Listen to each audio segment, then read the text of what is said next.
உங்களோட பகிர்ந்து கொள்ளும்படியாக ஆண்டவர் சமூகத்திலே நான் எப்போதும் உங்களுக்கு சொல்லியிருக்கிறேன். ஒரு வார்த்தை ஆண்டவர் கொடுத்தாருன்னா அந்த ஒரு வார்த்தையிலே நாம் தொடர்ந்து இந்த மாதம் முழுவதும் அதையே பல கோணங்களில் நாம் அதை கற்றுக்கொள்ள வேண்டும். அது ஒரு சீரியஸ் மெசேஜாக இருக்க வேண்டும், ஒரு தொடர் மெசேஜாக இருக்க வேண்டும் என்று இந்த 1ஆம் தேதி ஆண்டவர் சமூகத்திலே நான் ஆக்சுவலாக 3-4 வார்த்தைகளை வைத்து ஜெபித்து கொண்டிருந்த போது எனக்கு இந்த வார்த்தை ஆண்டவர் நான் எடுத்தது இல்லாமல் இதை எனக்கு கற்றுத் தந்தார். சங்கீதம் 24:5 எல்லாரும் எடுத்துக்கொள்ளணும். பக்கம் 684 சங்கீதம் 24:5 எல்லாரும் எடுத்துக்கொள்ளணும். வாசிக்கணும்னா, அவன் கர்த்தரால் ஆசீர்வாதத்தையும் தன் ரட்சிப்பின் தேவனால் நீதியையும் பெறுவான். ஜெபிப்போம். கிருபையுள்ள பிதாவே, இயேசுவே, இந்த வார்த்தையை இந்த கருத்தில் கொடுக்கிறேன். இதை தொட்டு பிட்டு ஆசீர்வதித்து கொடுக்கப்பட்ட நேரத்திலே வேகமாக சொல்ல அரியணை கிருபை தாரும். அதே போல கேட்கிறவர்களுக்கும் கிருபை தாரும். இதை பார்த்து கொண்டிருக்கிறவர்களுக்கும் கிருபை தந்து இதை ஆசீர்வாதத்தை கட்டெடுக்கிறாக. சகல பிரஸ்தாபத்தை காட்டிலும் உடைய வார்த்தையை நீ மையப்படுத்தியிருக்கிறீர். ஆண்டவரே, உடைய வார்த்தை ஒருபோது வெறுமையாக திரும்பாது. அது ஜீவன் உண்டு, அதுக்கு ஆவி உண்டு. பேசுகிற நீங்கள் இல்லை, உங்களின் பிதாவின் ஆவியான நீரே வெளிப்பட்டு பேசுவீராக. இயேசுவின் நாமத்தில் ஒப்பு கொடுக்கிறேன் செய்தார். ஆமாம். இந்த நாளிலே இந்த செய்தி, இந்த மாதத்தினுடைய வாக்கு தத்துவத்தினுடைய நம்ம செய்தியின் தலைப்பு எப்படி கொடுத்தேன்னா, Ye shall receive the blessings from the Lord. Ye shall receive the blessing from the Lord. ஆங்கிலத்தில், தமிழில் எப்படி தலைப்பு கொடுத்தோன்னா, அவன் கர்த்தரால் ஆசீர்வாதம் பெறுவான். அவன் என்ற இடத்துல உங்கள் பேரை போட்டுக்கீங்கன்னு சொன்னேன். அதில் 3 குறிப்பை நான் சொன்னேன். இந்த ஆசீர்வாதத்துக்கு நேராக போகிறதுக்கு முன்பாக இந்த ஆசீர்வாதத்தினுடைய ஒரு இன்ட்ரடக்ஷனாக என்ன கொடுத்தேன் அப்படின்னு பார்த்தீங்கன்னா, முதலாவதாக நான் சொன்னது 1 சாமுவேல் 2:7 சொன்னேன். கர்த்தர் தான் ஒரு மனிதனை தரித்திரம் அடையவும், ஒரு மனிதனை ஐஸ்வர்யம் ஆக்குகிறவர், ஒரு மனிதனை தாழ்த்துறோம் அவர் தான், ஒரு மனிதனை உயர்த்துறோம் அவர் தான் என்று சொன்னேன். 2ஆவதாக சொன்ன இன்ட்ரடக்ஷனாக நீதிமொழிகள் 10:22 கர்த்தருடைய ஆசீர்வாதமே ஐஸ்வர்யத்தை தரும், அதோட வேதனை கூட்டார் என்று சொன்னேன். ஸோ உங்களுக்கு தெரியும், நான் தொடர்ந்து மண்டே உங்களுக்கு இந்த சங்கீதம் 24:5 அனுப்பினேன். 2வது டியூஸ்டே உங்களுக்கு பார்த்தீங்கன்னா இந்த 1 சாமுவேல் 2:7 அனுப்பினேன். வெட்னஸ்டே பார்த்தீங்கன்னா உங்களுக்கு வாட்ஸ்அப்பில் உங்களுக்கு நான் அனுப்பின வார்த்தை உங்களுக்கு தெரியும், உபாகம் 8:18 அனுப்பினேன். The Lord thy God shall give us the strength to get rich. தேவனாய் கர்த்தர் உங்களுக்கு பலனை தந்து ஐஸ்வர்யத்தை சம்பாதிக்க செய்வாராங்க என்ற வசனத்தை அனுப்பினேன். அதே போல் வேலைக்கிழமை பார்த்தீங்கன்னா தேர்ஸ்டே உங்களுக்கு தான் இந்த நீதிபதி 10:22 அனுப்பினேன். வெள்ளிக்கிழமை உங்களுக்கு என்ன வார்த்தை அனுப்புனா, the Lord shall bless thee out of Zion 128 சங்கீதம் 5 அனுப்பினேன். தேவன் கர்த்தர் சீயோனிலிருந்து உன்னை ஆசீர்வதிப்பாராக. சனிக்கிழமை நான் என்ன அனுப்பினா 134:3 அனுப்பினேன். The Lord that made heaven and earth bless thee out of Zion. வானத்தின் பூமியை உண்டாக்கின கர்த்தர் சீயோனிலிருந்து உன்னை ஆசீர்வதிப்பார் என்று அனுப்பினேன். ஸோ இந்த வார்த்தையெல்லாம் ஏன் உங்களுக்கு அனுப்பினேன்னா, தொடர்ந்து கர்த்தர் உங்களை ஆசீர்வதிக்கும். அப்போ அந்த ஆசீர்வாதத்தை பெறுவதற்கு 3 கதாபாத்திரத்தை சொன்னேன். அது எனக்கு சொல்லிடுறேன். ஏன்னா அநேக யூடியூப்பில் பார்த்து அதில் எல்லாரும் இருக்கிறாங்க. சுருக்கமாக சொல்கிறேன். முதலாவதாக என்ன சொன்னேன் அப்படின்னா, ஆதியாகமம் 30:30 யாக்கோபு உழைத்தான் கர்த்தருக்காக. சொல்லுங்கள், யாக்கோபு உழைத்தான் கர்த்தருக்காக. ஏன்னா கர்த்தர் சொன்னால், நீ இப்போ உன்னோட வருவேன், உன் ஆசை திரும்பி கொண்டு வருவேன்னு சொன்னான். இப்போ போகும்போது கர்த்தருடைய ஆசீர்வாதத்தோடு போகிறான். அதனால் அவனுக்காக இல்லாமல் கர்த்தர் என்னை பெருக பண்ணுன்னு சொல்லியிருக்காரு. அதுக்காக உழைத்தான், சோம்பறியாக இல்லை, உழைத்தான் என்று சொன்னேன். 2ஆவதாக யோசேப்பு பிழைத்தான் என்று சொன்னேன். யோசேப்பை வாழ்க்கையில் ஆதியாகமம் நீங்கள் 39:1-6 வாசிங்கன்னா, அவன் போகும்போது அவன் நேரிட்ட சம்பவம் சூழ்நிலையெல்லாம் பார்த்து மனம் முடிஞ்சு அவன் தன்னை மாண்டு கொள்ள, அவன் தன்னுடைய வாழ்க்கையை முடித்து கொள்ளலை. அவனுக்கு தெரியும், நான் கர்த்தருக்காக பிழைக்க வேண்டும். யோசேப்பு பிழைத்தான். அது யாருக்கு? கர்த்தருக்காக. ஏன்னா கர்த்தர் ஒரு தரிசனம் கொடுத்திருக்கிறார், என்னால் அது நிறைவேற வேண்டும் என்று கர்த்தருக்காக அவன் பிழைத்தான். 3ஆவதாக சொன்னேன் 2 சாமுவேல் 6:10-12 சொன்னேன். ஓபேத் ஏதோம் இருந்தான் கர்த்தருடைய பெட்டியோட 3 மாதம். அந்த ஓபேத் ஏதோம் அவனுடைய உடன்படிக்கை பெட்டி அவன் வீட்டில் வரும்போது 3 மாதம் அந்த உடன்படிக்கையோடு கர்த்தருடைய உடன்படிக்கையோடு இருந்தான். கர்த்தரோட ஆசீர்வாதத்தை சொன்னார். ஸோ நாம் கர்த்தரோடு இருக்க வேண்டும். நம்மளாம் உடன்படிக்கை பண்ணப்பட்டாங்க. கர்த்தரோடு இருக்கும்போது கர்த்தர் நம்மை ஆசீர்வாதத்தை சொன்னார். கர்த்தருடைய ஸ்தோத்திரம். இன்று கர்த்தருடைய வார்த்தையை யூடியூப்பில் போட்டிருக்கேன். ரொம்ப ஷார்ட்டாக ஒரு செய்தி தான், நேரம் இல்லாதனால நான் ரொம்ப சுருக்கமாக அதை எழுதுவேன். கர்த்தர் இன்னைக்கு உங்களுக்கு 3 குறிப்புகளை சொல்லுவேன். இன்றும் அதே தான். I shall receive the blessing from the Lord. அவன் கர்த்தரால் ஆசீர்வாதம் பெறுவான். சொல்லுங்கள், நான் கர்த்தரால் ஆசீர்வாதம் பெறுவேன். ஆசீர்வாதமான செய்தியை உங்களுக்கு கொடுக்குறேன். நீங்கள்லாம் ஆசீர்வாதமாக இருக்கணும்னா பாட்டு மாத்திரம் பாடினீங்களே, தேவகுமாரா தேவகுமாரா என்ன நினச்சிருங்க. கர்த்தர் உண்மையாகவே நம்ம வாழ்க்கையை என்ன பார்க்குறாங்களோ, இவன் ஆசீர்வாதமாக இருக்கிறானா இதுதான் பார்க்குறாங்க. ஸோ கர்த்தர் தான் நம்மளை ஆசீர்வதிக்கிறாங்க. ஸோ முதலாவதாக நான் இன்ட்ரடக்ஷன் போகல, ஏன்னா இன்ட்ரடக்ஷன் 1ஆம் தேதியே கொடுத்துட்டேன், கண்டிஷன் கொடுத்துட்டேன் எப்படி ஆசீர்வாதம். சரி, நேரம் செய்தி போகிறேன். அவன் கர்த்தரால் ஆசீர்வாதம் பெறுவான். He shall receive the blessing from the Lord. சங்கீதம் 24:5 முதல் குறிப்பு. அந்த ஆசீர்வாதத்தை பெறுவதற்கு என்ன செய்தான் அப்படின்னு நம்ம பார்த்தோம்னா, என்ன செய்தால் ஆசீர்வாதம் பெறும் அப்படின்னு பார்த்தீங்கன்னா, ஆதியாகமம் 17ஆம் அதிகாரம் 20ஆம் வசனம், பேஜ் நம்பர் 18. எனக்காக வாசிப்பீங்களா? 17:20 அது வாசிக்குமா? இஸ்மவேலுக்காகவும் நீ செய்த விண்ணப்பத்தை கேட்டேன். நான் அவனை ஆசீர்வதித்து அவனை மிகவும் அதிகமாக பலுகவும் பெருகவும் பண்ணுவேன். அவன் 12 பிரபுக்களை பெறுவான். அவனை பெரிய ஜாதியாக்குவேன். கவனிங்க, முதல் குறிப்பு அவன் கர்த்தரால் ஆசீர்வாதம் பெறுவான் அப்படின்ற தலைப்பில் அது எப்படி அவன் பெறுவான் அப்படின்னா, முதலாவதாக நீ செய்த விண்ணப்பத்தை கேட்டேன். நீ செய்த விண்ணப்பத்தை கேட்டேன். ஒரு மனிதன் ஆசீர்வாதம் பெற வேண்டும் என்றால் அந்த மனிதனுக்காக ஒரு ஜெபிக்க வேண்டும். அல்லேலூயா. ஜெபித்தால் ஒரு தகப்பனாக ஜெபித்தான். என்ன ஜெபித்தான்? அவன் வாசித்தோம். அந்த ஆண்டவர் சொன்ன அவனை, நீ பண்ண விண்ணப்பத்தை, இஸ்மவேலுக்காக நீ செய்த விண்ணப்பத்தை கேட்டேன்.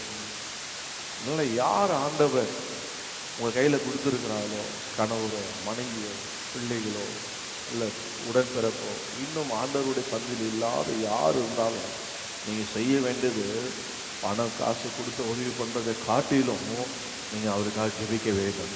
அதை கர்த்தர் எதிர்பார்க்கிறார். அல்லேலூயா. காசு கொடுத்த ஹெல்ப் பண்ண சப்போர்ட் பண்ணுறேன், இதெல்லாம் ஆண்டவர் பார்வையில் காட்டிலும் வெளியேறப்பட்டது என்னன்னா, ஏன்னா ஜெபிக்க சொல்லி கொடுத்த ஆண்டவன். அவன் ஜெபிக்க சொல்லி கொடுத்த ஆண்டவன் அந்த மனிதனுக்காக ஜெபிக்கும் போது கர்த்தர் நிச்சயமாக ஆசை. முதலாவது நீ செய்ய வேண்டியது என்னன்னா, நீ செய்த விண்ணப்பத்தை கேட்டேன் என்று ஆண்டவர் சொல்ல. பாருங்க, அந்த வசனத்தை வாசிக்கும் போது, இஸ்மவேலுக்காக நீ செய்த விண்ணப்பத்தை கேட்டேன், நான் அவனை ஆசீர்வதித்து அவனை மிகவும் அதிகமாக பலுகவும் பெருகவும் பண்ணுவேன். அவன் 12 பிரபுக்களை பெறுவான். அவனை பெரிய ஜாதியாகும். அவர் அப்படியே அவன் உங்களுக்கு தெரியும் சம்பவம். ஆபிரகாம் பிள்ளை இல்லை, இஸ்மவேல் ஆண்டவர் சொல்ல அடுத்த வருஷம் உனக்கு பிள்ளை இருக்கும். அவன் சொல்கிறான், ஏற்கனவே தந்த பிள்ளை என்ன பண்ணுங்க, நீங்கள் ஆசீர்வதிங்க ஆண்டவர், என்ன அவனுக்கு ஜெபம் பண்ணுறோம் ஆண்டவர்கிட்ட. ஸோ ஆண்டவர் அவனுக்கு வார்த்தை எப்படி பாருங்க. அந்த ஆசீர்வாதத்தை பெறுவதற்கு அவன் என்ன செய்தான்? இது கிறிஸ்மஸ் மாதம் ஒரு நல்ல ஒரு வாய்ப்பு. என்ன வாய்ப்பு? ரசிக்கப்படாத இந்த பிள்ளைகளோ மருமகளோ கணவரோ மனைவியோ அவங்களெல்லாம் என்ன பண்ணலாம், நீங்கள் போய் சந்திக்கலாம். இல்லை நீங்கள் அவங்கள வீட்டுக்கு கூப்பிடலாம். நீங்கள் அவங்களுக்காக ஜெபம் பண்ணலாம். பாருங்கள், உங்கள் அனுபவங்களை சொல்லலாம். அவன் என்ன பண்ணான்னா, ஒரு கண்டிஷனுக்கு பாருங்கள். இஸ்மவேலை ஆண்டவர் ஆசீர்வதிக்கு என்ன ஒரு கண்டிஷன் அப்படின்னு பார்த்தீங்கன்னா, ஜெபத்தை கேட்டு ஆண்டவர் அவனுக்கு ஜெபத்தை கேட்ட விண்ணப்பத்தை கேட்ட அதுக்கு அவன் என்ன பண்ணினான் அப்படின்னா, ஆபிரகாம் என்ன பண்ணினான்னு பார்த்தா 17:23 வாசிங்கன்னா ரொம்ப முக்கியமான ஒரு கண்டிஷன். பாருங்கள், 23 வாசிமா. அப்பொழுது ஆபிரகாம் தன் குமாரனாகிய இஸ்மவேலையும் தன் வீட்டில் பிறந்த யாவரையும் தான் பணத்திற்கு கொண்ட அனைவருமாகிய தன் வீட்டில் உள்ள ஆண் பிள்ளைகள் எல்லாரையும் சேர்த்து தேவன் தனக்கு சொன்னபடி அவர்கள் நுனித்தோலின் மாம்சத்தை அந்நாளிலே தானே விருத்த சேதனம் பண்ணினார்கள். பாருங்க, அங்கேயும் அவன் என்ன பண்ணான்னா, கர்த்தர் அவனோடு கூட ஒரு உடன்படிக்கை ஏற்படுத்தினார். இந்த 17ஆம் அதிகாரத்தில் எனக்கு தெரியும், கர்த்தர் ஆண்டவனை சந்தித்து ஆவராம் முதல் வருஷத்துல எனக்கு முன்பாக குற்றமாக இருந்து சொல்லி ஒரு உடன்படிக்கை கர்த்தர் ஏற்படுத்த பேரெல்லாம் மாற்றினார், எல்லாம் செய்தார். செய்துட்டு அவன் ஆண்டவர்கிட்ட செய்த விண்ணப்பத்தை செய்துட்டாரு. இப்போ அவன் என்னன்னா, கர்த்தர் அவனை ஆசீர்வதிப்பேன்னு வாக்கு பண்ணிட்டார். கர்த்தர் அவனை ஆசீர்வதிப்பேன்னு வாக்கு பண்ணிட்டார். வாக்கு பண்ணோன்னு அவன் என்ன பண்ணல, அவனை லிஸ்ட்லேருந்து எடுக்கல. இஸ்மாயிலே உன்னை தான் கர்த்தர் ஆசீர்வதிப்பேன்னு சொல்லிட்டாரு அப்படின்னு சொல்லி அவனை விட்டு, ஏன்னா அவன் சுதரவாளி அல்ல, என்னுடைய வாரிசு அல்ல, ஈசாக்கு தான் என்னுடைய சொல்லிட்டு அவன் பண்ணாமல் என்ன பண்ணினான்னா, ஆண்டவர் தேவன் தனக்கு சொன்னபடி என்ன பண்ணானா, விருத்த சேதனம் பண்ணான். அதில் யாரை சேர்த்தானா, இஸ்மாயிலே அப்படின்னா இந்த காலத்துக்கு என்னென்ன அவனுக்கு ஏற்கனவே அவன் என்ன வயது இருக்கும் அப்படின்னா நீங்கள் கேல்குலேட் பண்ணி பார்த்தீங்கன்னா, அவங்களுக்கு ஆபிரகாம் கல்யாணம் ஆகி அவனுக்கு ஆண்டவர் வாக்கு கொடுத்து 17ஆம் ஒரு 13 வயசு இருக்கும். அவன் அந்த 13 வயசில் அவன் என்ன பண்ணான்னா, தேவன் ஆபிரகாம் தான் சொன்னார், ஆனால் இஸ்மவேலை கொண்டு வந்து என்ன பண்ணான், தேவனோட உடன்படிக்கைக்குள்ளே கொண்டு வந்து விட்டான். அதனால தான் ஆண்டவர் என்ன பண்ணாரு, அவனை ஆசீர்வதித்தார். வாக்கு பண்ணிட்டாரு, அதோட என் வேலை முடிஞ்சுன்னு அவன் உடல. அவனை தேவன் இதுக்கப்புறம் அவன் வாழ்க்கை எப்படியோ, ஆனால் அவனோடு இருக்கும் போது அவனை என்ன செய்தான்னா, கொண்டு வந்து முக்கிட்டான், கொண்டு வந்து ஞானஸ்தானத்தை எடுத்து வச்சுட்ட கர்த்தர் அவனை அந்த செய்தான் பாருங்க. அதுதான் நீ அநேகம் செய்ய மாட்டாங்க. என்ன சொல்கிறாங்கன்னா, கர்த்தருக்கும் அவருக்கும் கர்த்தர் பேசுவார். நான் சொல்கிறேன், 10வது முடிச்சாச்சா, உடனே என்ன பண்ணுனீங்க, அவன் கேட்குற அம்மா அப்பா பேச்சு கேட்குற பருவத்தில் இருக்கிறான். அவன் +2 முடித்து காலேஜெல்லாம் போனான்னு வச்சுங்க, அதுக்கப்புறம் அவன் லைஃப் ஸ்டைலே மாறிடும். அதனால் நம்ம சின்ன வயதிலே அவனை என்ன பண்ணோம்னா, டேய் நீ 10வது முடிச்சுட்ட, உனக்கு என்ன இருக்குது, தெளிவு இருக்குது, நீ யாருடைய மகனாக வரணும்னா கர்த்தருடைய மகளாக வரணும்னு அவனை கொண்டு என்ன பண்ணோம், ஞானஸ்தானம் கொடுக்கணும். அப்படி செய்யும் போது நிச்சயமாக கர்த்தர் ஆசீர்வாதம். நான் சில காரியங்களை மாத்திரம் உங்களுக்கு காண்பிக்கிற பாருங்க. இப்போ அவன் செய்த இதனால இவனுக்கு என்ன, இந்த இஸ்மாவேலுக்கு என்ன ஆசீர்வாதம் வந்தது அப்படின்னா, அவன் ஆபிரகாம் ஆண்டவரோடு சொன்னபடி அவன் எல்லாரையும் சேர்த்து இவனையும் சேர்த்து பண்ணதுனால அதில் வந்த ஒரு ஆசீர்வாதம் பண்ணுறது விளைவு ரிசல்ட்டை பார்த்தீங்கன்னா 21ஆம் அதிகாரம் என்னோட அப்படியே திருப்புங்க. 21ல் நீங்கள் 14-15 நீங்கள் வாசிச்சிங்கன்னா அங்கே ஒரு பிரச்சனை வருது. 21ஆம் அதிகாரம் 14 வாசித்தீங்கன்னா, ஆபிரகாம் அதிகாலையில எழுந்து அப்பத்தையும் ஒரு துரித்து தண்ணீரையும் எடுத்து ஆகாருடைய தோளின் மேல் வைத்து பிள்ளையை ஒப்பு கொடுத்து அவனை அனுப்பிவிட்டான். அவள் புறப்பட்டு போய் பேசவில வனாந்தரத்தில் அலைந்து திரிந்தாள். துருத்தில் இருந்த தண்ணீர் செலவழிந்த பின்பு அவள் பிள்ளையை ஒரு செடியின் கீழே விட்டு பிள்ளை சாகிறது. போதும் பாருமா, இதனுடைய பின்னணி நீங்கள் பார்த்தீங்கன்னா, நீங்கள் வாசினா 12-13 அது சொல்ல, அப்போது தேவன் ஆபிரகாமை நோக்கி, இந்த பிள்ளையும் உன் அடிமை பெண்ணை குறித்து சொல்லப்பட்டது உனக்கு துக்கமாக இருக்க வேண்டாம், ஈசாக்கினிடத்தில் உன் சந்ததி விளங்கும், ஆதலால் சாராள் உனக்கு சொல்வதெல்லாம் கேள், அடிமை பெண்ணின் மகனுக்கும் உன் வித்தாய் இருக்கிறபடியால் அவனையும் ஒரு ஜாதி ஆக்குவேன். பாருங்க, அவன் ஆண்டவர் ஆபிரகாமை கன்சிடர் பண்ணி சொல்றாரு.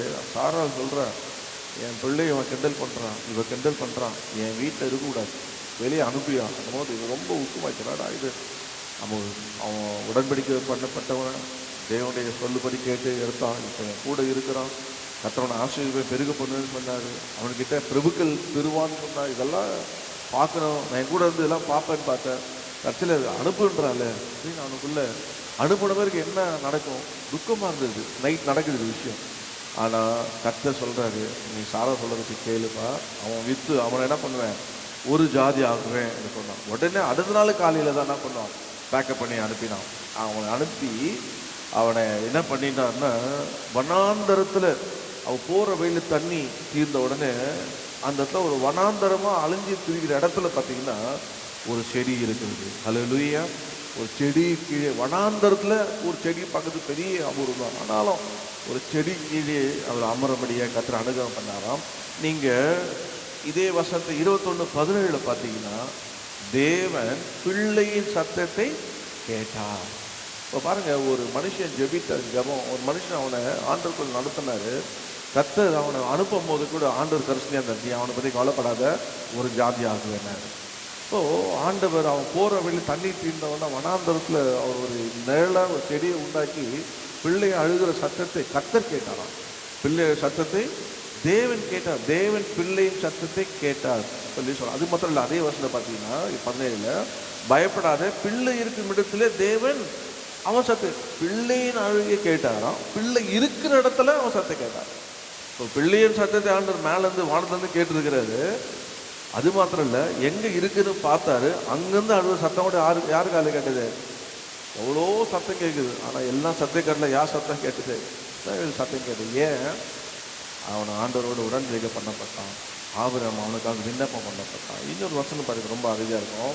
நீங்கள் பார்த்தீங்கன்னா 18 பார்த்தீங்கன்னா அவனை பற்றி சொல்லுவார், அவனை பெரிய ஜாதி ஆக்கு. அவனை பெரிய ஒரு ஜாதி ஆக்குவேனாரு, அவனை பெரிய ஜாதி ஆக்குவேனாரு.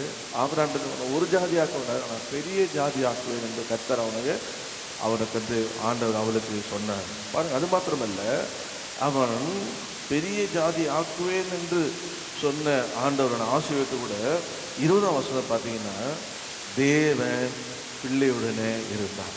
எவ்வளோ ஒரு பாக்கியம் பாருங்க. நடாது அப்போ ஆபிரகாம் இஸ்மாவேலோடு இருந்தாருன்னா நீங்கள் 26ஆம் அதிகாரத்தை பார்த்தீங்கன்னா ஈசா கூட கர்த்தர் இருந்தார் இருக்கும். நம்முடைய கர்த்தர் எல்லாரோடு இருக்கிறது. ஆமே பாருங்க. அப்போது ஒரு அவனோட கர்த்தர் இருந்தார். ஏன் இருந்தார் அப்படின்னா அவன் உடன்படிக்கை பண்ணப்பட்டவன். அவன் ஏன் இருந்தார்னா அவனுக்காக விண்ணப்பம் பண்ணப்பட்டான். நம்மளுடைய நமக்கு எப்பவுமே ஒன்று நம்ம செய்ய வேண்டியது, நீங்கள் செய்ய வேண்டியது விண்ணப்பம் பண்ணணும். விண்ணப்பம் பண்ணது மாத்திரமல்ல, கர்த்தர் கொடுத்த உடன்படிக்கை நீங்கள் எடுத்துட்டீங்கன்னா உங்கள் குடும்பத்தில் உள்ள அவர்களை அந்த உடன்படிக்கைக்குள்ளே கொண்டு வர வேண்டும். அதை கொண்டு விட்டுட்டு அவளுதான் ஜெபிக்கணும். அதில் இஸ்மாவேலோடு இருந்தது போல் கர்த்தர் என்ன பண்ணார்? அவன் எங்கே போனாலும் கர்த்தர் அவனை கண்காணிப்பான். எங்கள் அம்மா அடிக்கடி சொல்லுவாங்க, நீ நாளசனம் எடுத்தவன்டா, கர்த்தர் கண்ணிலேருந்து தப்பவே முடியாது. அப்பப்போ சொல்லி பயம் காட்டுவாங்க. அது அந்த உண்மை தான். கர்த்தர் அந்த கிருபையாக என்னை நான் தற்கொலை பண்ண நினைக்கும் போது கர்த்தர் என்னை கிருபையாய் சந்தித்தான். அவன் அது மாத்திரம் இல்லை, ஆசீர்வாதத்தை பாருங்கள். நீங்கள் 25ஆம் அதிகாரத்தில் நீங்கள் பார்த்தீங்கன்னா அங்கே ஆபிரகாமுக்கு வந்து 1லேருந்து நீங்கள் நேரம் இல்லை, நீங்கள் 1லேருந்து நீங்கள் 6 வரைக்கும் வீட்டில் போய் வாசிக்கலாம். அவனுக்கு வந்து கேத்ரான்னு ஒரு மறுமனாட்டி இருந்தால் பிள்ளைகளாக இருந்தாங்க. எல்லாருக்கும் என்ன பண்ண நன்கொடை கொடுத்து அனுப்பிச்சிட்டான். ஈசாக்கு தனக்கு உண்டான யாவும் ஒப்பு கொடுத்துட்டான். அவன் மரணம் அடைந்த பிறகு அங்கே சொல்லப்பட்டிருக்கு 9ஆம் வசனம் பார்த்தீங்கன்னா அவன் குமாரனாகி ஈசாக்கும் இஸ்மவேலும் மம்சருக்கு எதிரே இருக்க எத்தியன் கோரியில் குமாரனாகிய எப்போது நிலத்திலே மகா எண்ணப்பட்ட கோயில அவனை அடக்க பண்ணினான். எவ்வளோ ஒரு ஆசீர்வாதம். ஒரு ஜெபித்த மனிதன், உடன்படிக்கப்பட்ட மனிதன், கர்த்தர் அவனோடு இருந்த மனிதன், தகப்பன் இறந்த உடனே மறுமண்டியார் பிள்ளைகள்லாம் போயிட்டாங்க. ஆனால் யார் வந்ததுன்னா முதல்ல பிறந்து ஜெபிக்கப்பட்ட மனிதன் அவனுடைய மரணத்துக்கு, தன் தகப்பனுடைய மரணத்துக்கு வந்து ஈசாக்கோடு சேர்ந்து அடக்கம் பண்ணுகிற வனாக மாற்றம். அப்போ எவ்வளோ அது ஒரு யோசனை பண்ணி பாருங்க. அந்த 1ஆம் வருஷத்துலேருந்து பார்த்தீங்கன்னா அவனுக்கு நிறைய மறுமட்டி முடியாத பிள்ளைகள்லாம் இருந்தாங்க. ஆனால் அவனுடைய மரணத்துக்கு யாரும் வந்த மாதிரி இங்கே எழுதி வைக்கல. ஆனால் ஒருனை எழுதி வச்சுது. ஆனால் இஸ்மவேலும் ஈசாக்கும் சேர்ந்து தன் தகப்பனை அடக்கம் பண்ண, சாரால் அடக்கம் பண்ணப்பட்ட இடத்துலையே அடக்கப்பட்டான். காரணம் என்னன்னா அவன் மனிதனுடைய ஒரு ஜெபம். காரணம் என்னன்னா அந்த மனிதன் அவளை கர்த்தரண்டே வழி நடத்தி. நம்மளுடைய பொறுப்பு, நீங்கள் கர்த்தரண்டே வழி நடத்தப்பட்டிருப்பீங்களானால், நீங்கள் உண்மையாக ஆண்டவரோடு உடன்படிக்கப்பட்டிருப்பீங்களானால் உங்களுக்குள்ளே ஒன்று எரிஞ்சு கொண்டே இருக்க வேண்டும். என்ன? என்னுடைய பொறுப்பு அவனை கர்த்தரண்டே வழி நடத்த வேண்டும், அவனை ஞானத்தினுக்குள் நடத்த வேண்டும், அவனை ரட்சிக்குள் நடத்த வேண்டும் என்று நீங்கள் அதற்காக ஜெபிக்கணும். ஜெபித்து நீங்கள் அது நேரம் வரும்போது பெரிய கர்த்தரண்டே நடத்துகிறானால் அதுக்கப்புறம் கர்த்தர் பொறுப்பெடுத்து கொள்வார், கர்த்தர் பேசுவார். ஹல்லேலூயா. ஆண்டவர் நல்ல எத்தனை பேர் புரிஞ்சுங்க, நீ செய்த விண்ணப்பத்தை கேட்டு அவனை ஆசீர்வாதம் பெறுவான் அவன் கேட்பான். ரெண்டாவதாக பாருங்க, ரெண்டாவது இது ஒரு தகப்பனாக, ஒரு தாயாக, இல்லை ஒரு மனிதனாக செய்ய வேண்டிய விண்ணப்பம், பொதுவான விண்ணப்பம், அது ரட்சிப்பு நடத்த விண்ணப்பம். ரெண்டாவதாக இன்னொரு எடுத்துக்கொள்ளுங்கள், 1 ராஜாக்கள் 3:10 எனக்காக வாசிக்க, பக்கம் 427.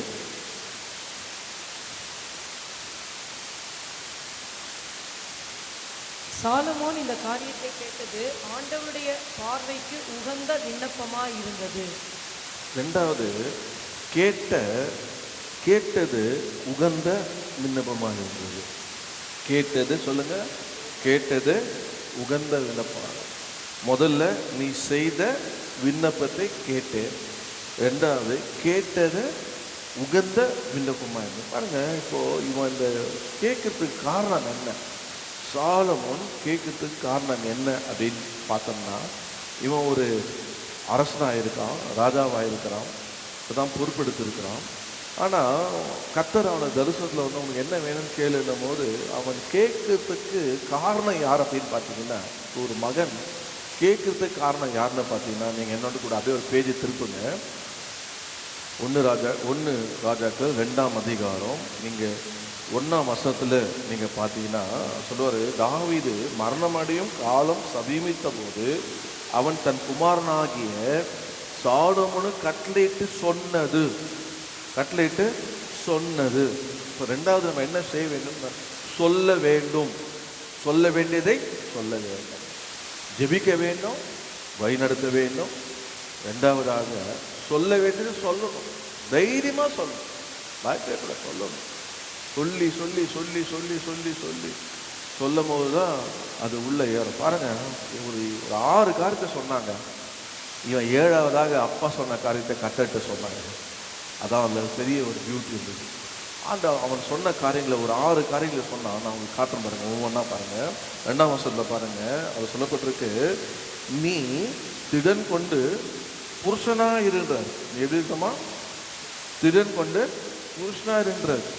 நீ இதே நீங்கள் அடுத்த பேஜ் திருப்பினீங்கன்னா அதில் 3:7 சொல்லப்பட்டிருக்கோம். அது சொல்லுவார் பாருங்க, நானோ வென்றால் போக்கு வரவும் அறியாத சிறு பிள்ளையா இருக்கான். இவருடைய ஸ்டாண்டர்ட் என்ன? சிறு பிள்ளை. ஆனால் அப்பாவோட ஸ்டாண்டர்ட் என்ன? புருஷனாக இருக்கிறார். ஆனால் இவர் இன்னும் சின்னதாக நினச்சிக்க, தன்னை சின்னதாக நினச்சிக்காரு. எனக்கு ஒன்றுமே தெரியாத, நான் அறியாத அப்படின்னு தன்னை நினைக்கிறாரு. அவன் அப்பா சொல்கிறார், நான் புருஷன். ஆனால் நான் எனக்கு யார் தான்?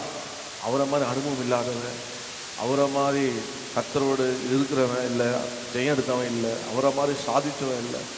நான் வந்து சின்ன பையன், இன்னும் நான் வளர்ச்சி அடையலை, நான் ரொம்ப சின்ன பையன். ஆனால் அப்பா சொல்கிறாரு, அவன் நினச்சிட்டு இருக்கான். அவங்க ஒரு உடைக்கிறாரு. என்ன உடைக்க? ஏய், நீ யார்? புருஷன். சொல்லுங்க, நீ திடன் கொண்டு புருஷனாக இருந்தார். முதல்ல ஒரு நீ பாருங்க. ரெண்டாவது நீ பாருங்க. 3ஆம் வசனத்தை, நீ என்ன செய்தாலும், ரெண்டாவது நீ என்ன செய்தாலும், அங்கே ஒரு நீ வருவார். நீ என்ன செய்தாலும், ஜாக்கிரதை, நீ என்ன செய்தாலும், நீ என்ன செய்தாலும் ஜாக்கிரதை, நீ என்ன செய்தாலும் சொல்கிற பாருங்க. நான் எனக்கு ஒரு வேளை தெரியாது நீ செய்கிறது, ஆனால் நீ என்ன செய்தாலும் சொல்கிறாரு, நீ எங்கே போனாலும். அப்படியே கேளுங்க, எங்கே இருந்தேன்? இங்கே தான் இருந்தேன், இங்கே தான் இருந்தேன். ஆனால் எங்கேயோலாம் போயிட்டு வருது, இங்கே தான். ஆனால் அவரு சொல்கிறாரு, நீ என்ன செய்தாலும், நல்ல முறையில் சொல்கிறார், நீ என்ன செய்தாலும், நீ எங்கே போனாலும். 3ஆவது நீ வந்து வச்சுங்களேன், என்ன சொல்கிறாரு? எல்லாவற்றிலும் புத்திமானா இருக்கும். விதைக்கிறார் பாருங்க. நீ புத்திமானா, நீ அறிவு உள்ளவனா, நீ ஞானவானா இருக்கணும். எங்கே போனாலும் புத்திமானா எப்படி இருக்கணுமா? இருப்பதற்கும், கர்த்தர் என்னை குறித்து உன் பிள்ளைகள் தங்கள் முழு இதயத்தோடும் தங்கள் முழு ஆத்மாவோடும் எனக்கு முன்பாக உண்மையாக நடக்கும்படிக்கு தங்கள் வழிகளை காத்து கொண்டால் இஸ்ரவேல் சிங்காசனத்தின் மேல் வீட்டில் புருஷன் உனக்கு இல்லாமல் போவதில்லை என்று சொன்ன தம்முடைய வார்த்தையை திறப்பதற்கும் சொல்லிட்டு யோசேப்பின் நியாயப்பிரமாணத்தை எழுதுங்கபடி நீ, அங்கே பாருங்க 4ஆவதாக, நீ 4ஆவது வசனம், நீ உன் தேவனாய கர்த்தருடைய கட்டளைகளையும் கற்பனைகளையும் நியாயங்களையும் சாட்சிகளையும் கை கொள்ள அவர் வழிகளே நடக்கும்படி அவருடைய காவலை காப்பாயாக. காத்துக்கொள். காப்பாயாக. அப்புறம் 5வதாக 6ஆம் வசனம் வாங்க. ஆகையால் உன் யுத்தியின்படியே நீ செய்து, உன் யுத்தியின்படியே செய்து. உனக்கு நீ யுத்திக்கிற பாரு, சொல்ல பாருங்க, நீ நல்லா யோசித்தியா, நீ நல்லா இது பண்ணிப்பாரு, உனக்குள்ளே இருக்கு. ஆனால் நீ அதை நீ உன் யுத்தியை பயன்படுத்து. சொல்ல பாரு, சிலர் வித்தியை பயன்படுத்துவாங்க.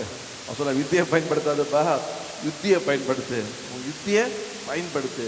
ஸோ சொல்கிறது நீ ஆகையால் உன் யுக்தியின்படியே நீ செய்து என்று சொல்கிறாரு.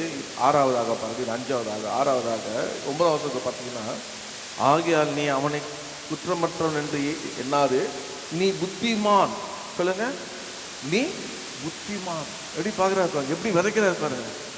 ஆறு நீ நீ நீ நீ புத்திமான் என்று சொல்லி அவனை நீங்கள் வீட்டில் போய் அந்த அதிகாரத்தில் நீங்கள் ஃபுல்லாக 12 வரைக்கும் நீங்கள் வாசிக்கணும். அப்போது நீ புத்திமான் என்று அவர் விதைச்சா இருப்பாங்க.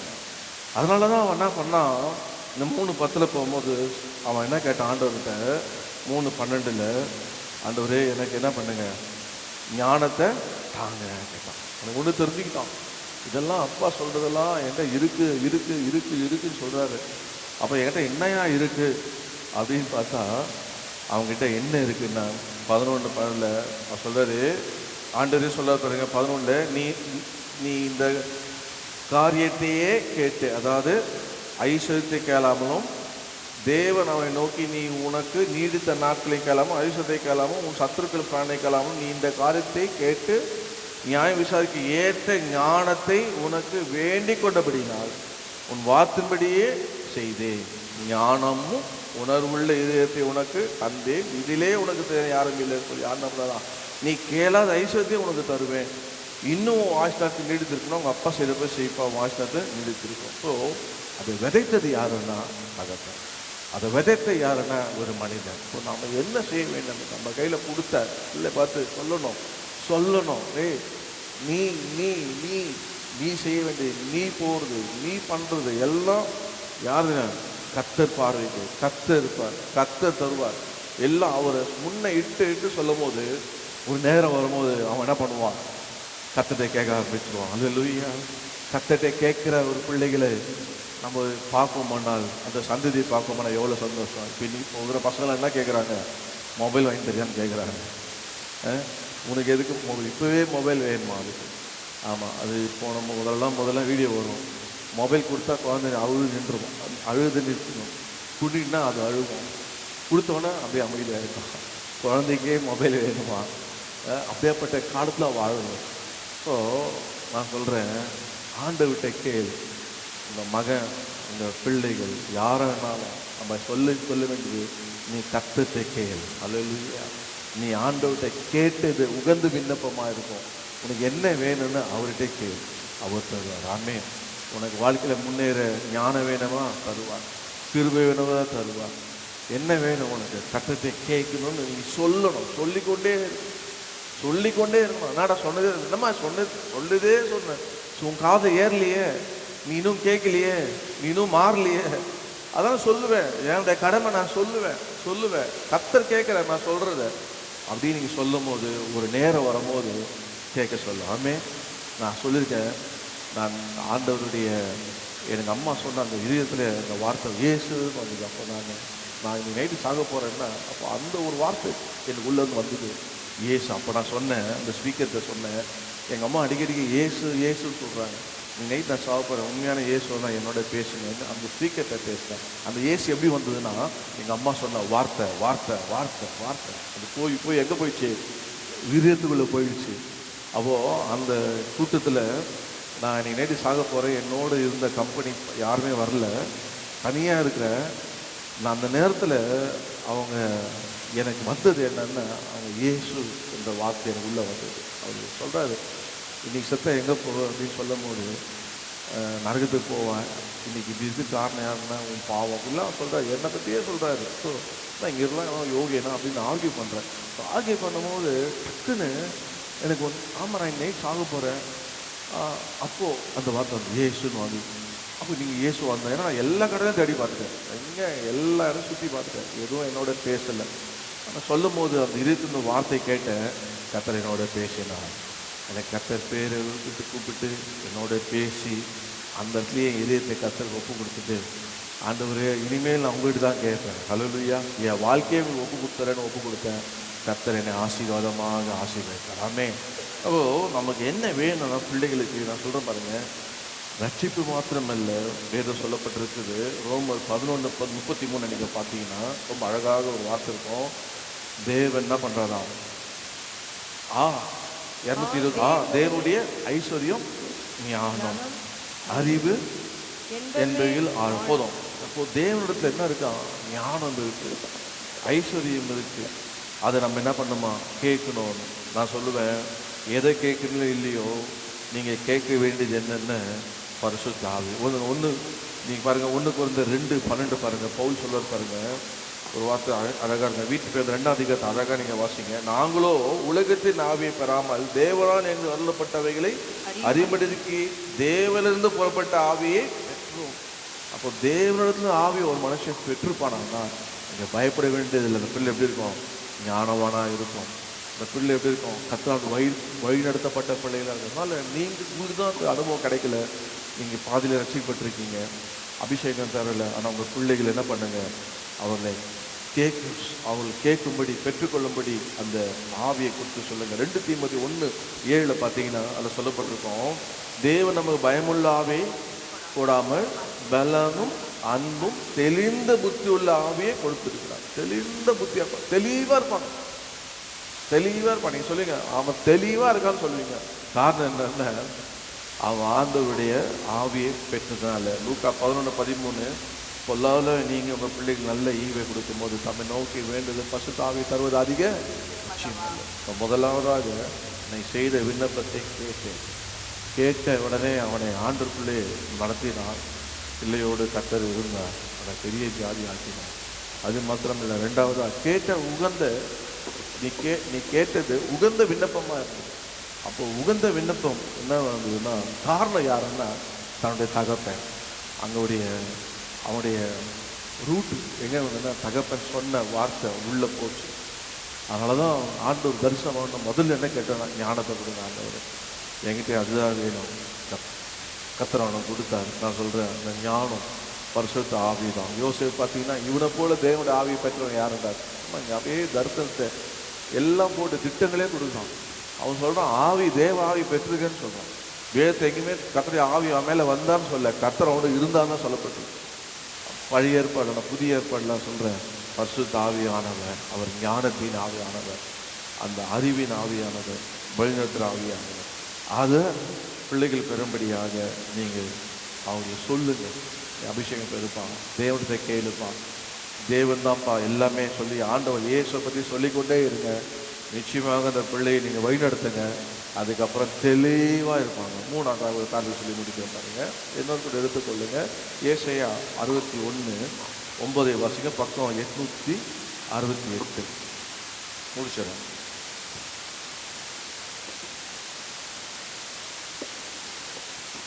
61:9 வாசிங்க.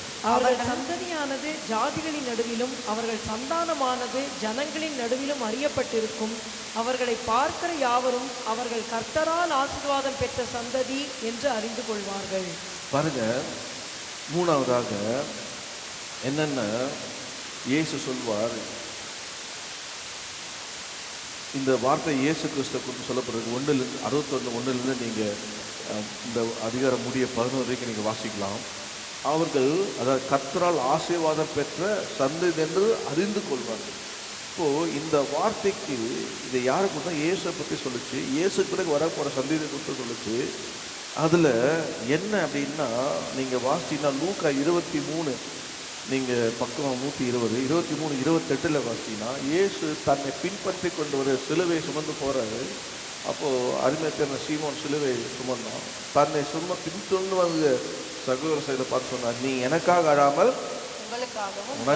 உனக்காகவும் உங்கள் பிள்ளைகளுக்காகவும். அது மாதிரி தான், உனக்காகவும் பிள்ளைகளுக்காக நீ எனக்காக அழாத. ஏன்னா எனக்கு குறித்து ஏற்கனவே இயேசு 61 சொல்லப்பட்டிருக்கு, என்னுடைய சந்ததி என் ஆத்மா வந்தால் பலனை கண்டு நான் சந்தோஷப்படுவேன். ஆனால் உனக்கு ஒன்று சொல்கிறேன், நீ என்ன பண்ணன்னா, நீங்கள் எனக்காக அழாமல் உங்களுக்காகவும் உங்கள் பிள்ளைகளுக்காகவும் அழுங்க. அப்போ மூணாவதாக நம்ம என்ன பண்ணோம்னா, முதல்ல நமக்காக அழுகணும். ஏசை என்ன பண்ணாரு? ஏசையை போய் நீ சாவேன்னு சொன்ன உடனே அந்த இசைக்க சவுர் பங்க திரும்பி என்ன பண்ணுது? கரெக்டு, தப்பாக சொன்னால் நான் கரெக்ட் பண்ண சொல்லுவீங்க. ஸோ அப்போது அவர் போய் சொல்கிறாரு, உன் காரியெல்லாம் ஒழுங்குபடுத்தப்பாரு, கர்த்தர் நீ மறிக்க போகிறன்னும் போது உடனே அவன் போவோம் சவுர் பங்க திரும்பி அழுகுறான். ஒரே அவனுக்காக அழுகுறான். போனோம் அப்படியே திரும்பி வரான். 15 வருஷம் கூட்டிட்டார் ஆண்டவர். ஸோ தனக்காக அவன் அழுதான். ஸோ நமக்காக நம்ம அழ வேணும். உங்களுக்கு என்ன வேணும்? யார்கிட்ட போய் அழாதீங்க. என் கதையை கேள, என் கஷ்டத்தை கேள கொஞ்சம் அப்படி இல்லைங்க. நீங்கள் தேவ அறையில் போய் கண்ணீரோடு விடுறீங்க, கம்பீரத்தோடு அங்கே நீங்கள் விடுற ஒவ்வொரு கண்ணீரும் அவர் வந்து துருத்தில் சேர்த்ததுக்கு அப்புறம் ரொம்ப பவர்ஃபுல் என்னன்னா இந்த கண்ணீரின் ஜபம், கண்ணீரின் விண்ணப்பம். நீங்கள் போய் அழுது பாருங்கள் ஆண்டவர் சமயத்தில். அப்படியே ஆண்டவர் எனக்கு இறங்க மாட்டீங்களா, செய்ய மாட்டீங்களா, அந்த போது எத்தனையோ முறை நான் அழுது ஆண்டவர் சமயத்தில். ஏதாவது பொதுவாக அழுக மாட்டேன், ஆனால் அழுது மாதிரி சூழ்நிலைகள், நெருக்கங்கள், சூழ்நிலை ஒரு வழி இல்லாமல் நெருக்கத்தில் அழுதேன். நைட் ஷிஃப்ட் போயிட்டுருக்கேன், ட்ரெயினில் போகும்போது நெருக்கம், எனக்கு இவ்வளோ கஷ்டம், பாடு எல்லா பக்கத்துலேயும் நெருக்கம். அந்த நேரத்தில் நான் ஆண்டவர்கிட்ட, என்ன ஆண்டவரை இவ்வளோ நெருக்கப்படுறேன், ஏன் ஆண்டவரை அப்படியே எனக்கு எதை செய்ய மாட்டேன், அழுதே போகிறேன். அடுத்த நாள் காலை நைட் ஷிஃப்ட் முடிச்சு வீட்டுக்கு வரேன். நல்ல செய்தி, ஒரு புது வீடு உனக்காக இருக்குது, போய் பார்க்குறீங்களா? இல்லையா? கர்த்தர் நெருக்கத்துலேருந்து எனக்கு விசாலமாக இப்போ இருக்கிற இடத்த எனக்கு கர்த்தர் கொடுத்தார். ஆமே. ஸோ அழுது பாருங்க, அந்த கர்த்தத்தை பெற்றுருக்கு. இந்த மாதிரி கண்ணீர் விட்டு பாருங்கள். ஏன் ஆண்டவர் எனக்கு வேலை தர மாட்டேறீங்க? ஏன் ஆண்டவர் எனக்கு ஒரு நல்ல வீடு தர மாட்டேறீங்க? ஏன் ஆண்டவர் அவர் ரட்சியம் பண்ண மாட்டாங்க? ஏன் ஆண்டவர் எனக்கு வருமானம் பெருக மாட்டேங்க? ஏன் ஆண்டவர் என் வாழ்க்கை ஆசீர்வாதம் இல்லை? ஏன் அப்படின்னு நீங்கள் ஆண்டவரை கேட்டு பாருங்கள். கர்த்தர் கேட்பார். அல்லேலூயா.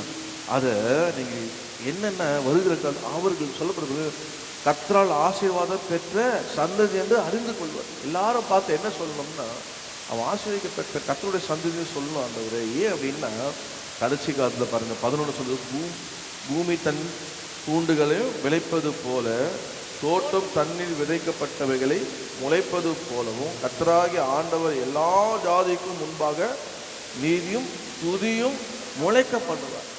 என் பசங்க எப்படி ஆகணும் அப்படின்னா, பார்க்கும் போதெல்லாம் கர்த்தரால் ஆசைப்பட்டதுன்னு துதிக்கணும். துதிக்க செய்யணும் ஆண்டவரை, துதிக்க செய்யணும். பிள்ளைங்களை பார்த்தா துதிக்க செய்யணும். அவங்க துதிக்கிறவங்களா, ஆராதிக்கிறாங்க. கர்த்தரால் ஆசைக்கப்பட்ட பார்க்கும் போதே இவங்க கர்த்தரால் ஆசைக்கப்பட்ட ஜனத்தை அறியணும் ஆண்டவரை. அப்படி என்ன செய்யுது சொல்லுங்கள்? டெய்லி வெயிட்டு போயிடலாமா? இவங்க கர்த்தருடைய ஜனங்க இல்லை நகையெல்லாம் எடுத்துடலாமா? கர்த்தர் நீங்கள் ஆண்டோட ஜெபமான ஆண்டவரே, எங்களை பார்க்குறவங்கெல்லாம் கர்த்தரால் ஆசைப்பட்ட சொல்வதற்கு எங்களை ஆசீர்வாதம் ஆண்டவரே. அதுக்கு நான் என்ன பண்ணுறேன்? கண்ணீரோடு ஜெபிக்கிறேன். பார்க்குறோம் சொல்லுவோம், உண்மையாகவே கர்த்தரால் ஆசைப்பட்டது. அப்படியாப்பட்ட சாட்சியை நான் அமெரிக்காவில் பெற்றேங்க, எங்கள் இந்தியாவில் இல்லை. என்னை பற்றி நான் இதெல்லாம் சொல்லணும் வரல. இங்கே கர்த்தர் எனக்கு ஞாபகப்படுத்தான் சொல்கிறேன். வாசுதேவன் சொல்லிட்டு எனக்கு மேனேஜராக இருந்தார். சிபிஎஸ்ஐயில், கோஆன்சிஸில், சிஎஸ்சி கம்பெனியில் ஒர்க் பண்ணும்போது, அப்போது எல்லாரும் என்னுடைய பேட்ச் எல்லோரும் அமெரிக்கா போயிட்டாங்க, இன்க்ளூடிங் என் மேனேஜர் அமெரிக்கா போய் செட்டில் ஆகிட்டாரு. ஆனால் விடப்பட்ட ஆள் யார் தான்? நான் தான். அது கொஞ்சம் கூட கனவு கூட காணல. ஏன்னா நம்மளே கிருபையில் ஓடிட்டு இருக்கோம். நம்ம படித்து ஏதோ கிழிச்சா பரவாயில்ல, படித்தது இல்லை, கிழிச்சிருக்கிறோம்.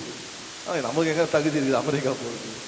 ஸோ ஆண்டவர் என்னை வந்து அந்த சூழ்நிலையில் பெங்களூர் கொண்டு போயிட்டு, அங்கே ஒரே மாதத்தில் நீ போய் தான் ஆகணும் அப்படின்ட்டு. சர்வீஸ் என் ஃப்ரெண்டு, அவன் ஒரு பிராமின் பையன், ரொம்ப க்ளோஸ் ஃப்ரெண்டு. அவனுக்கும் எனக்கும் ஆப்போசிட்டு. அவன் சொல்லிட்டான், நான் போவேன், இப்போ இல்லை, நீ போயிட்டு தான். என்னை பெங்களூரே வரமாட்டேன், என்ன போய் அமெரிக்கா அனுப்புறியடா, எனக்கு ஊழியர் இருக்குது, சபை இருக்குது, குடும்பம் இருக்குது, வாய்ப்பே இல்லை, போக மாட்டேன்னு சொன்னேன். ஆனால் மேனேஜர் சொன்னார், வேறு மேனேஜர் சொன்னார், சங்கர் அவர் பேர், முதல்ல இன்டர்வியூ அட்டன் பண்ணப்பாங்க, நீ தேர்னா பார்த்துக்கலாம்ப்பா. இன்டர்வியூ அட்டன் பண்ண தேறிட்டேன், செலக்டட் ஆகிட்டேன். சார் செலக்ட் ஆகிட்டேன். அப்போது ஹெச்ஆர்ல சொல்கிறேன், ஒரு டிகிரி இல்லைன்னு. என்ன டிகிரி இல்லைன்னு சொல்கிறேன். பரவாயில்ல, 10 வருஷம் எக்ஸ்பீரியன்ஸ் போடலாம். இல்லை சார், நான் டிகிரிலாம் முடிச்சேன் சார், 2 டிகிரி இருக்குது. பிசிஏ இருக்குது அவனுக்கு. பிசிஏ இருக்கு, ப்ராசஸ் பண்ணுங்கட்டாங்க. தப்பிக்க முடியல. ஆனால் அமெரிக்காவுக்கு போயிட்டேன். என்னுடைய பழைய மேனேஜர் எனக்கு ஃபோன் பண்ணி, நான் அங்கே வந்துட்டேன், ஜாயின் பண்ணேன். ஃபோன் பண்ணி சொல்கிறாரு, பால், உன்னையெல்லாம் அமெரிக்கா வருவேன் நான் கனவு காண்டு வரல, உனக்குலாம் வாய்ப்பே கிடையாது. ஆனால் ஜீசஸ் உன்னை கொண்டு வந்தார் பாருங்க. அல்லேலூயா. உன்னை இயேசு தான் என்னை கொண்டு வந்தான்னு சொல்லி கர்த்தரை மகிமைப்படுத்துறாரு. உண்மையாகவே கர்த்தர் தான் என்னை கொண்டு வந்தார். ஆமென். நான் சொல்கிறேன்னா பார்த்து துதிக்கணும். அவளை பார்த்தா இவன் கர்த்தரால் ஆசீர்வதிக்கப்பட்டதுன்னு சொல்லணும். அப்படி நம்ம என்ன பண்ணோம்? தேவனுடைய ஆசீர்வாதம். இப்போ நம்ம என்ன பண்ணோம்? கண்ணீரோடு என்ன பண்ணோம்? ஜெபிக்கணும். உங்களுக்காக ஜெபிக்கணும், உங்கள் பிள்ளைகளுக்காக ஜெபிக்கணும். பெற்றுக்கொள்வோம். ஏன்னு முடிச்சிடுவோமா? 3 காரியத்தை சொன்னேன். ரொம்ப ஷார்ட் அண்ட் ஸ்வீட்டாக சொல்லிவிட்டு என்ன சொன்னேன்? அவன் கர்த்தரால் ஆசீர்வாதம் பெறுவோம். அதில் முதல் ஆசீர்வாதம் என்னன்னா, நீ விண்ணப்பத்தை கேட்டேன், அந்த கர்த்தர் பிள்ளை அவனை ஆசீர்வதித்தார். அல்லேலூயா. அதுக்கு அவன் செய்தது கர்த்தரிடத்திலே உடன்படிக்குள்ளே அவனை நடத்தினான். அதே நீங்கள் சங்கீதம் 24:5 ரட்சிப்பும் உண்டு. கர்த்தர் அவனுக்கு ரட்சிப்பை கொடுத்தார். அந்த நேரத்தில் பிள்ளை வளர வரைக்கும் இருந்தான். அந்த முடிவு பார்த்தீங்கன்னா ஆபிரகாம் மறைச்சிட்டான். ஆபிரகாமுக்கு தெரியாது அவன் இஸ்மவேல் வந்தானா இல்லையான்னு. ஆனால் கர்த்தருக்கு தெரிஞ்சு எழுதி வச்சிருக்காரு. நீ ஜெபித்த மனுஷன் உன் அடக்காரதை வந்தாரு பாருங்க. கர்த்தர் எழுதி வச்சிருக்காரு. இன்றைக்கி பேசுகிறோம் பாருங்க. ரெண்டாவதாக என்ன செய்ய வேண்டும்னா, நாம் சொல்லும் கேட்டது உகந்த விண்ணப்பமாக. அப்போ சொல்லி சொல்லி சொல்லி சொல்லி சொல்லி சொல்லி அவனை கேட்குறவனா மாற்றிடணும். ஒரு நாள் அவன் ஆண்டோட்ட கேட்க ஆரம்பிச்சிருவான். அதுக்கு தயார்படுத்தணும். ஒருவேளை உங்களுக்கு அந்த அனுபவம்னா நீங்களும் ஒரு ஆவிக்கு அநேக பிரசங்கமாக உண்டு. தகப்பன்மா இல்லை, ஒரு தகப்பனாக நான் உங்களுக்கு சொல்லுகிறேன், நீங்கள் ஆண்டவர்கிட்ட கேளுங்க. ஆமென். ஆண்டவர்கிட்ட கேளுங்க. இதுதான் நான் சொல்கிறேன். கேளுங்க. பசுத்த ஆவியை கேளுங்க. கர்த்தரை ஆசீர்வதிப்பார். அல்லேலூயா. 3ஆவதாக கண்ணீரோடு என்ன பண்ணுங்க? உங்களுக்காக அழங்க. ஸோ இப்போ ஒரு 5 நிமிஷம் டைம் கொடுத்தோன்னா யாராக போய் அழுகுறீங்க அப்படின்னா அங்கங்கே போய் அழுதுட்டு வாங்கன்னா எத்தனை பேர் அழுகுறீங்கன்னு தெரியல. ஆனால் நான் அப்படிலாம் செய்யலை. இங்கே அழாதீங்க, வீட்டில் போய் அழுகுங்க. உங்களுக்காக அழுங்க. 2வது உங்கள் பிள்ளைகளுக்காக அழுங்க. அது உங்கள் எதிர்காலத்துக்காக அழுங்க. கத்தட்ட அழுகு. ஆண்டவரே இந்த கத்தட்ட அழுகும்போது நிச்சயமாக உங்களை பார்க்குற யாவரும் சொல்லுவாங்க, இவங்க கர்த்தரால் ஆசீர்வாதம் பெற்ற சந்ததி என்று. அல்லேலூயா. இவங்க கர்த்தரால் ஆசீர்வாதம் பெற்ற ஜனம் என்று சொல்லுவாங்க. ஏன்னா நீங்கள் கண்ணீரோடு வெறுத்து இருக்கிறீங்க. கர்த்தர் உங்களை அறிக்கை செய்வாராக. அல்லேலூயா. ஓ மக்கள் ஸ்தோத்திரமான கரலை போய் எத்தனை பேர் பெற்றுக்கொண்டீங்க? ஓ கரலை தட்டி கத்தாவே, ஓ நான் தேவனால ஆசீர்வாதம் பெறுவேன். அல்லேலூயா. நிச்சயம் நடக்கும். சுற்றி உள்ள கண்களெல்லாம் என்னை காணும் ஆண்டவரே. ஹல்லேலூயா. என் கர்த்தர் செய்யறது தடைப்படாது. ஓ என் தேவன், ஓ ஹல்லேலூயா, சொன்னது தடைப்படாதப்பா. ஓ ஹல்லேலூயா. இதனால ஆராதனை கூட கர்த்தர் சொன்னாரு, அவர் நினைச்சிருக்கிறார். ஹல்லேலூயா. Thank you Jesus. ஓ என் கர்த்தர் செய்ய நினைத்தது அது தடைப்படாது. என் தேவன் என்னை ஆசீர்வதித்தால் தடுப்பது யாரு? என் கர்த்தர் செய்ய நினைத்தது அது தடைப்படாது. என் தேவன் என்னை ஆசீர்வதித்தால் தடுப்பது யாரு? என் தேவனால் நான் உயருவேன். என் தேவனால் நான் பெருகுவேன். என் தேவனால் நான் உயருவேன். என் தேவனால் நான் பெருகுவேன். நிச்சயம் நடக்கும். சுற்றி உள்ள கண்கள் அதை பார்க்கும். என்னை சுற்றி உள்ள கண்கள் அதை பார்க்கும். நான் முடியாது என்ற போது முடியும் என்றாரே. நான் மனம் கலந்த போது திடன்கள் என்றாரே. நான் முடியாது என்ற போது முடியும் என்றாரே. நான் மனம் கலந்த போது நிழற்கொள் என்றாரே. கர்த்தர் எந்தன் அருகில் என்று நான் உனக்காய் யாவும் செய்வேன். உன் தேவை பார்த்துக் கொள்வேன் என்றாரே. கர்த்தர் எந்தன் அருகில் என்று நான் உனக்காய் யாவும் செய்வேன். உன் தேவை பார்த்துக் கொள்வேன் என்றாரே. என் தேவனால் நான் உயருவேன். என் தேவனால் நான் பெருகுவேன். என் தேவனால் நான் உயருவேன். என் தேவனால் நான் பெருகுவேன். நிச்சயம் நடக்கும். சுற்றி உள்ள கண்கள் அதை பார்க்கும். என்னை சுற்றி உள்ள கண்கள் அதை பார்க்கும். நான் கலங்கி நின்ற போது கலங்கி கலங்காதே என்றாரே. நான் தனித்து நின்ற போது நான் இருக்கிறேன் என்றாரே. நான் கலங்கி நின்ற போது கலங்காதே என்றாரே. நான் தனித்து நின்ற போது நான் இருக்கிறேன் என்றாரே. கர்த்தர் என்ற கரம் பிடித்து நான் உன்னை விட்டு விலகி நான் உன்னை என்று கைவிடேன் என்றாரே. கர்த்தர் என்ற கரம் பிடித்து நான் உன்னை விட்டு விலகி உன்னை என்று கைவிடேன் என்றாரே. என் தேவனால் என் தேவனால் என் தேவனால் என் தேவனால் நிச்சயம் நடக்கும், நிச்சயம் நடக்கும். சுற்றியுள்ள கண்கள் அதை பார்க்கும், என்னை சுற்றியுள்ள கண்கள் அதை பார்க்கும். என் கர்த்தர் செய்ய அது தடைப்படாது. என் தேவன் என்னை ஆசீர்வதித்தார், தடுப்பது யாரு? சொல்லுவோம். என் கர்த்தர் செய்ய நினைத்தது அது தடைப்படாது. என் தேவன் என்னை ஆசீர்வதித்தார், தடுப்பது யாரு? கரலை தட்டி கர்த்தர் உங்களை ஆசீர்வதிக்க சுத்தம் கொண்டிருக்கிறார். இந்த வருஷம் முழுவதும் ஆண்டவர் சொன்னது பயப்படாதே. ஓ, உன் சந்ததி மேலும் உன் சந்தானத்து மேலும் ஆசீர்வாதத்தை ஊற்றுவே என்று சொன்னார். இந்த மாதத்துடைய கடைசி டிசம்பர் மாதத்தை அதே வார்த்தை சொல்லுகிறார். ஹல்லேலூயா. அவன் கர்த்தர் ஆசீர்வாதம் பெறுவான். ஓ, நீ பயப்படாதே, கர்த்தரே செய்வார். அன்பன் திருமணம் எங்கள் பரலோகத்தினார் காலை கூடின நேரம் முதல் நிமித்தமாக கர்த்தருடைய ஆவியான எங்களோடு இருந்து பாடல் வழியாக எங்களோடு பேசுகிறேன். ஆராதனை எங்கள் மத்தியிலே ஆசீர்வாதினீங்க, எங்களை பலப்படுத்துறீங்க, சுகப்படுத்துறீங்க. ஆண்டவரே கர்த்தாவே இயேசுவே, ஜெபங்களுக்கெல்லாம் பதில் கேட்குறீங்க. வார்த்தை வழியாக எங்களோடு பேசி நாளை கூட எங்களை பலப்படுத்துறதுக்காக சோக்கம் அந்த ஒவ்வொருவரையும் ஆசீர்வதிங்க. போகும்போது சொல்லட்டும், நான் கர்த்தரால் ஆசீர்வாதம் பெறுவேன். அது காரணம் என்ன? என்னுடைய விண்ணப்பம். அது காரணம் என்ன? நான் சொல்லி அவன் கேட்ட விண்ணப்பம். ஹல்லேலூயா. அது காரணம் என்ன? கண்ணீரோடு நான் விண்ணப்பம் பண்ணினேன். எனக்காக விண்ணப்பம் பண்ணினேன், குடும்பத்துக்காக விண்ணப்பம் பண்ணினேன். கர்த்தர் எங்களை ஆசீர்வாதமாக வைத்திருக்கா. எங்களை பார்க்குற யாரும் சொல்லுவாங்க கர்த்தர் ஆசீர்வதிக்கப்பட்டவங்க. கர்த்தர் அப்படி செய்யும் போதுக்காக பேசி எங்களை பலப்படுறதுக்காக ஓ உமக்கு நன்றி அப்பா. உங்களுடைய ஆசீர்வாதத்தினுடைய மழையை, அருள் மாறி மழையை ஆண்டவர் இப்போதே இந்த பிள்ளைகள் மேல இந்த டிசம்பர் மாதம் முதல் வாரத்திலே கர்த்தர் பொழிங்கப்பா. ஒவ்வொருவரையும் தொட்டு சுகப்படுத்தி ஆசீர்வதித்து அனுப்புங்கப்பா. கொடுத்த காணிக்க தர்சனம் ஆசீர்வதிக்கிறது பார்த்து கொண்டிருக்க இந்த ஆசீர்வாதம் அப்படி பலிக்கட்டும் அப்பா. ஆசீர்வதிப்பீராக இயேசு நாமத்தில் ஜெபிக்கிறேன். ஆமென். என் ஆத்துமாவே கர்த்தரை ஸ்தோத்திரி, என் முழுமையோட பரிசுத்த நாமத்தை ஸ்தோத்திரி. என் ஆத்துமாவே கர்த்தரை ஸ்தோத்திரி, கர்த்தர் செய்த சகல உபகாரங்களையும். ஆமென். நம்முடைய கர்த்தராகிய இயேசு கிறிஸ்துவின் கிருபை, பிதாவாகிய தேவனுடைய அன்பும் பரிசுத்த ஆவியானுடைய அந்யோன்ய ஐக்கியமும் நம்ம அனைவரோடும் சகல பரிசுத்தோட கர்த்தரை வருகை இருப்பதாக. ஆமென். ஆமென். கர்த்தர் உங்களை ஆசீர்வதிப்பார். ஆமென். கர்த்தர் உங்களை ஆசீர்வதிப்பார். நீங்க